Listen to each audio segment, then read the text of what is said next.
Mercredi 28 avril dernier, la Maison de la Presse d'Abidjan, MPA, a organisé le lancement de ses activités de 2021 devant un parterre d'invités et journalistes à son siège au plateau. La cérémonie a commencé par des allocutions, suivies de la présentation du programme des activités et la visite guidée. Le premier à prendre la parole est le président du conseil de gestion de la Maison de la Presse, Kwamena, Laurent Dipierre Lemouvin. Tenu les 25 et 27 août 2000 à Grande Salle, qu'il a été pris la résolution de créer la Maison de la Presse d'Abidjan. La MPA se définit comme une structure professionnelle associative.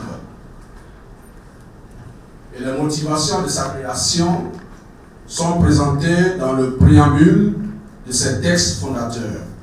Jack Kofi Silva, premier vice-président de la MPA, chargé des projets de l'administration, au cours de la cérémonie a présenté les projets en 5 points, à savoir la grande conférence de la rédaction, qui est une activité pour élire et critiquer les contenus des médias, les cafés de l'actualité, espace d'échange ouverts entre les journalistes de la presse nationale et internationale avec les acteurs nationaux de développement. Tribune diplomatique. 4 des rencontres et d'échanges de la presse nationale et internationale avec des diplomates accrédités en Côte d'Ivoire. Salon des médias, cadre de développement des relations professionnelles et de promotion des technologies des médias. Enfin, le magazine de la MPA, spécialisé dans le traitement des grands dossiers, économie d'entreprise, environnement, santé, médias, société, agriculture et sport. Le budget de ce programme pour l'ensemble des activités de cette année s'élève à 122 500 000 de francs CFA. Monsieur Diomandé Mamadou, parrain de la cérémonie, est le dernier à prendre la parole.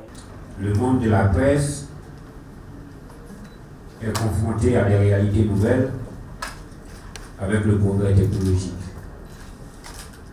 Les réseaux sociaux de la presse numérique deviennent de plus en plus les canaux d'information les plus suivis.